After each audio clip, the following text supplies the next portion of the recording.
I haven't really explained what I'm doing. I hope you get the fact that I'm going to make the blouse that I'm dreaming of. How I got there? Well, before the pandemic, before this year actually started, I came across one in the city. In a window, I saw it and I was like, wow, that blouse is stunning. I need to have it, but not from this place. And I was like, I might find something secondhand that gives off the vibes. I haven't. However, when I was looking for some linen fabric for the dress that I already have made, I came across this. I'm sitting on it right now, so I can't show you, but I found this stripy white and green fabric from the same Deadstock fabric store, online store, and you know, it's basically exactly, I think it was a sign from somewhere that I needed to make this blouse. Phoebe! Sorry. Phoebe is just deciding that she's not okay with how I put stuff there, but I needed to make this place empty so I can cut my fabric in piece, but I can't because but anyways, how I attempt to do it, basically I'm going to have the same process as when I was making the dress. Bunny. I was basically the same process as when I was making the dress. I'm gonna Frankenstein some sewing patterns together. I'll just see if I can find. You may recognize this one. I already used it for the collar for the dress I was talking about, and we're not gonna do the collar. We're gonna do that board thing instead, because that's the way that blouse is also, and I want it to be as close to the actual blouse. Next up is the sleeve patterns. I don't know if you can see. We're gonna use exactly the same sleeve pattern. However, I want it to be a bit more puffier because that sleeve is definitely more puffier. So I'm gonna attempt to use. I'm gonna use the sleeves from this Jane Austen dress because that was a bit more puffier. I'm not certain if it's actually going to quite work out, but as I've learned from sewing, you can fix a lot of things during the process, so I'll just go along and cut the pattern pieces out.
so I guess this is going to be the thing I'm doing. You know, going through some thoughts, ramble about a topic completely irrelevant to the project I'm sewing. Yep, it seemed to do quite well for my last video. That was quite personal. I guess this is personal too, but differently. You know, it's not something I'm embarrassed about. I don't know. Basically, I got way too much time on my hands. Well, not really. I was supposed to do a lot of stuff these past weeks, but I got quite distracted, I think. Well, I don't know. I was very unproductive and procrastinating a lot. And just in my head a lot. Mostly just fantasizing about a life I cannot have. But also trying to decipher why it is my mind is always filled with thoughts that go 1,000 miles in speed. And I think I need to go back to child me, because I remember something quite distinctly. I used to hear very angry whispering voices when I was in a quiet space. Not all the time, but quite a lot. I do remember, and I do quite vividly remember how it felt. Also know I never understood what they were saying. It was just whispers, I guess. I don't know. They might have said something, but I never quite understood why. It was just very obvious they were angry at me, and they always amplified when like those silent sounds were going on. And with silent sounds, I mean your finger running softly against some wood, or paper crackling, the wind blowing, my breath, water running. And the only thing that could block out these voices were, you know, people talking, you know, voices, actual voices, not the ones that are in my head, and also music. So yeah.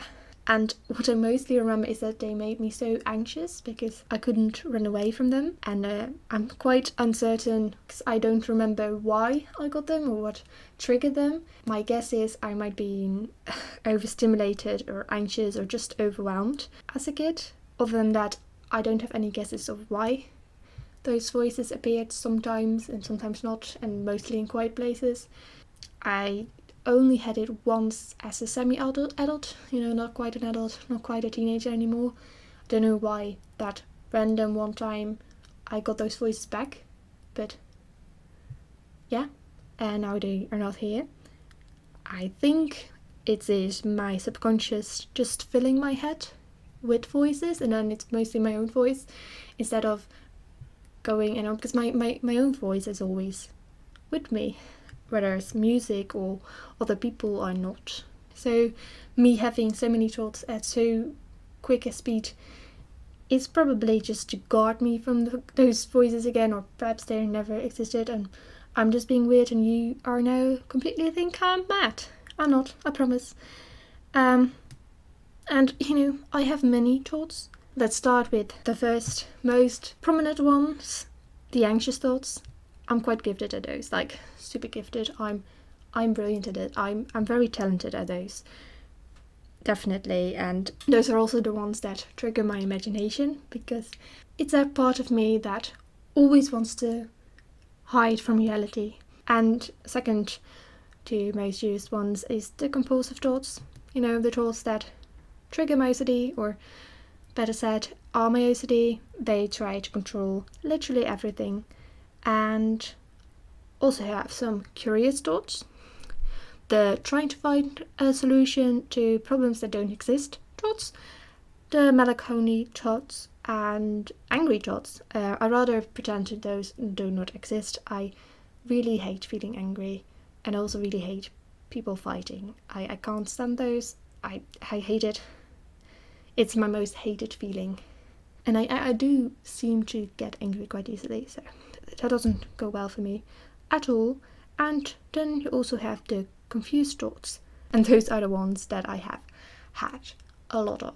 You know, I'm confused about people who refuse to believe in climate change, even though the world is literally on fire and we really, really, really need to make some steps. You know, we need to be more active before it's literally too late. I'm also extremely confused about why, first of all, people don't believe racism is a thing anymore, even though here in the Netherlands Black Pete is still a thing and there are still not equal rights among them, and there should be. But most of all, I'm just very confused of why racism is a thing. It's like, it's just the colour of somebody's skin. It's weird to judge people on that. It's also very angry making that it is happening. I'm very confused. I'm also very confused about, I don't know, people that are bothered by, I don't know, gays, bisexual, asexual, transgender, non-binary, whatever, because it literally does not affect them. They're people, they're existing, and they don't do harm. They either love people from the same sex, or love people from both genders, or people that do not care about gender, that do not define themselves in any gender, or just feel like they're not the gender that is described to them. And it just boggles my mind, because I don't get it. It doesn't affect you.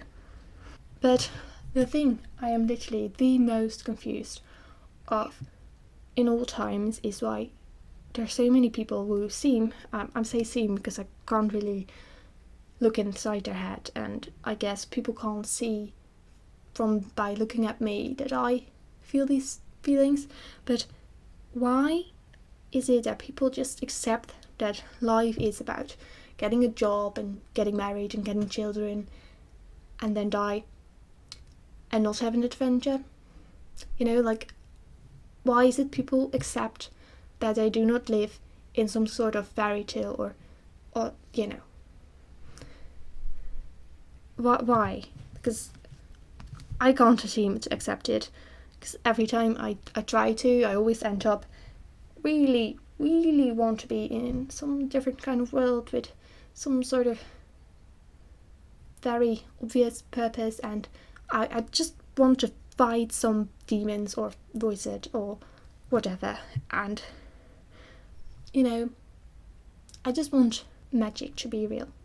That's what I want, and a lot of them seem to be totally fine with that magic isn't real and that life is just as boring as it is, even though it really hurts my soul that it isn't. It really does. It's quite annoying, really. So yeah, do you have, thoughts? Or did you hear those angry voices whispering when you were a child, or still do sometimes? And can you tell me why I ever did hear those?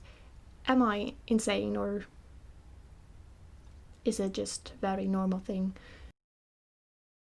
Meanwhile, I'm probably sewing along. Oh my god, this project took so long. Like, I started and then I had like a week and a half of break, and my sewing machine was kind of sucking and not working properly. And then I went to my parents and I could use my mum's sewing machine. I thought, well, I will be done in 3 days. Turned out to be 5 days. The 5th day it was busy till 7:20 in the evening, and my fingers did hurt so much, and my brain was like, I do not want to sew at all for a million years. Of course I will.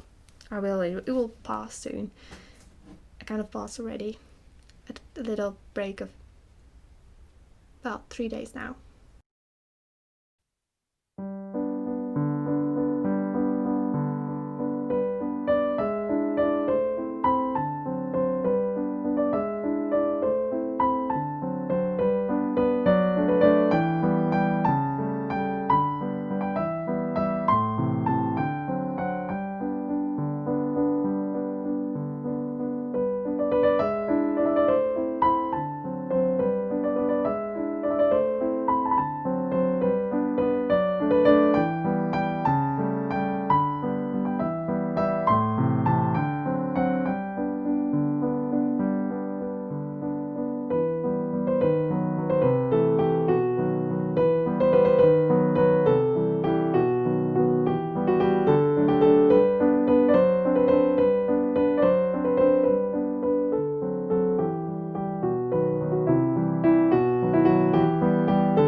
actually really annoying.